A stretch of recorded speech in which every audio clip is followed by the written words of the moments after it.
देश में कई तरह के प्रोफेशन हैं, डॉक्टर है, वकील है, पुलिस है, लेकिन सबसे अच्छा प्रोफेशन है वकील का। हमारे देश में दो ही तरह के वकील सफल होते हैं, एक वो जो कानून को जानते हैं और दूसरे वो जो जज को जानते हैं। दो ही तरह के वकील सफल होते हैं और कोई वकील सफल नहीं होता। मेरा एक दोस्त वकील है। एक दिन वकील साहब की पत्नी ने वकील साहब से कहा, अपने घर में न टीवी है, न फ्रिज है, न एसी है, न वॉशिंग मशीन है, समझ में नहीं आता अपना घर कब बसेगा। वकील साहब बोले, भगवान सब्र कर, आज ही एक तलाक का केस आया है, जो ही उसका घर उजड़ेगा अपना घर बसेगा। एक वकील ने अपने क्लाइंट से कहा, तुमने केवल 500 रुपए के लिए मर्डर कर दिया, मेरी फीस 5000 रुपए है, कैसे भरोगे? मैं तुम्हारा केस नहीं लड़ सकता। क्लाइंट बोला, वकील साहब आप केस लड़िए, क्योंकि जब मैं 500 रुपए के लिए मर्डर कर सकता हूँ तो आप सोचिए 5000 रुपए के लिए क्या नहीं कर सकता। एक वकील साहब अपने बच्चे को टिप्स दे रहे थे, देखो बेटे, 6 महीने पहले मेरे पास एक लड़की का केस आया, उसने आरोप लगाया कि एक लड़के ने उसका दिल तोड़ दिया। मैंने उसे 5 लाख रुपए मुआवजे के दिलवाए। कितने? 5 लाख रुपए। 3 महीने पहले मेरे पास एक और लड़की का केस आया, उसने आरोप लगाया कि एक लड़के ने उसे बाइक से गिरा दिया, इसके कारण उसके पैर पर प्लास्टर चढ़ गया। मैंने उसे केवल 500 रुपए मुआवजे के दिलवाए। कितने? केवल 500 रुपए। लड़का बोला, इसका क्या मतलब हुआ? डैडी बोले, इसका मतलब ये हुआ बेटा कि लड़की का दिल मत तोड़ो, उसकी टांग तोड़ो, सस्ती पड़ेगी। अब एक हवाई जहाज आसमान में उड़ रहा था। अचानक कैप्टन ने कहा, हवाई जहाज का इंजन फेल हो गया है, सभी यात्री पैराशूट बांध ले और एक एक करके दरवाजे से कूद जाए। 1 से 10 तक गिनती गिने और फिर पैराशूट का बटन दबा दे। पैराशूट खुल जाएगा और आप सुरक्षित जमीन पर पहुंच जाओगे। यात्रियों में से एक आदमी ने कहा, एक बार फिर से समझाओ। कैप्टन ने कहा, तुम केवल 3 तक ही गिनना, 10 तक मत गिनना वरना धरती पर पहुंच जाओगे। एक प्रेस वाले ने 5000 गीता निकाल ली, लेकिन बिक नहीं रही।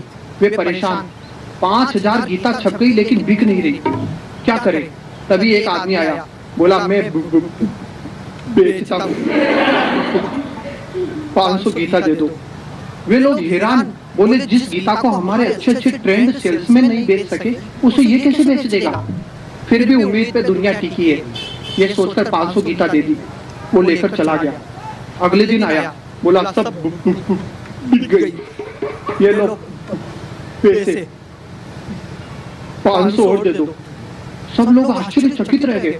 बोले, एक बात बताओ, जिसे हमारे अच्छे अच्छे ट्रेंड सेल्समैन नहीं बेच सके, उसे तुमने बेचा कैसे? वो बोला, कुछ नहीं, मैं एक घर में गया, घंटी बजाई और बोला, ये गीता है, खरीद रहे हो या पढ़कर सुनाओ?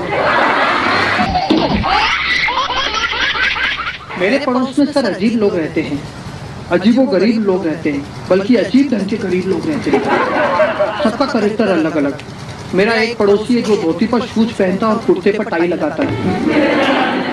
मैंने कहा, धोती पर शूज क्यों पहनता है? बोला, ये हमारी परंपरा है, यू नो, मेरे पिताजी भी धोती पर शूज पहनते थे, मेरे पिताजी के पिताजी भी धोती पर शूज पहनते थे। मैंने कहा, कुर्ते पर टाई क्यों लगाता है? बोला, ये हमारी परंपरा है, यू नो, मेरे पिताजी भी कुर्ते पर टाई लगाते थे, मेरे पिताजी के पिताजी भी कुर्ते पर टाई लगाते थे। मैंने कहा, अच्छा, अब एक बात बता, तूने आज तक शादी क्यों नहीं की?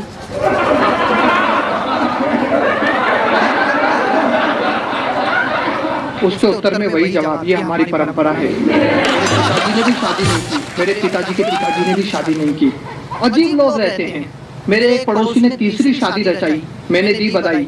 मैंने कहा, खुदा दुश्मनों की नजर से बचाए, ये दिन आपकी जिंदगी में बार बार आए। वो बोला, 3 बार तो आ चुका है। मैंने कहा, 3 शादी करने का क्या फायदा हुआ? वो बोला, एक ही फायदा हुआ और बहुत बड़ा फायदा हुआ, घोड़ी पर चढ़ना अच्छी तरह आ गया। वो अपनी तीसरी पत्नी को घर लेकर आया। उसकी तीसरी पत्नी ने देखा दीवार पर एक लाल साड़ी और एक हरी साड़ी टंग रही थी। उसने कहा, ये क्या है? पति बोला, देखो, मेरी पहली बीवी को लाल साड़ी बहुत पसंद थी, ये उसकी याद में, भगवान उसकी आत्मा को शांति दे। मेरी दूसरी बीवी को हरी साड़ी बहुत पसंद थी, ये उसकी याद में, भगवान उसे जन्नत में जगह दे। तुम्हें कौन सी साड़ी पसंद है? बीवी बोली, अब यहाँ साड़ी नहीं, टोपी टंगेगी। अच्छा, बंबई में पैसे कमाने के कई तरीके हैं। आजकल एक नया कंसेप्ट आया है, मेल मार्केट। पिछले दिनों मेरे पास एक लेटर आया, बोला यदि तुरंत पैसा कमाना हो तो एक जवाबी लिफाफा और 2000 रुपए का चेक इस पते पर भेज दीजिए। मैंने चेक भिजवाया, 1 हफ्ते बाद जवाब आया, जो काम हम कर रहे हैं वही काम आप भी शुरू कर दीजिए। पैसे कमाने के कई तरीके हैं। 2 दोस्त घूमते हुए समंदर के किनारे पहुंचे। वहां एक बोर्ड लगा था, डूबने से बचाने वाले को 500 रुपए। दोनों ने कहा ये अच्छा धंधा है पैसा कमाने का, पहले तू जाकर डूब, मैं तुझे बचाऊंगा, 500 रुपए ले आऊंगा। फिर मैं जाकर डूबूंगा, तू मुझे बचाना, 500 रुपए ले आना। दोनों ने एग्रीमेंट किया।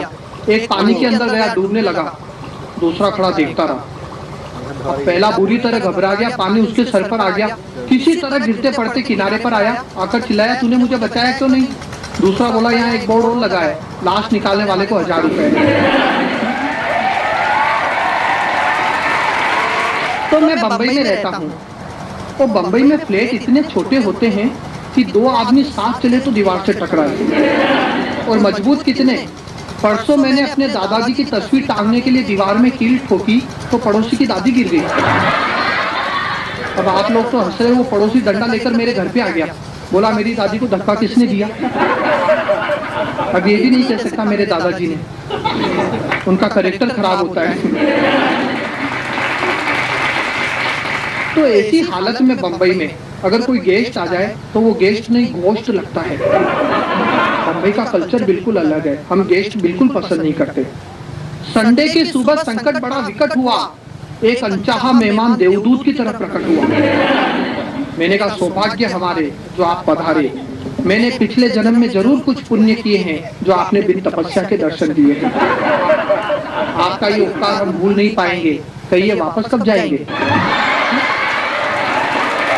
वो बोला अभी तो दूल्हे ने फेरे भी नहीं लिए और तलाकनामे की बात करने लगे। हमने आकर जूते भी नहीं उतारे और आप जाने की बात करने लगे। आप अतिथि का आदर नहीं करते। मैंने कहा बेवकूफ, ये बंबई है, हम गणेश जी को 1.5 दिन से ज्यादा नहीं रखते।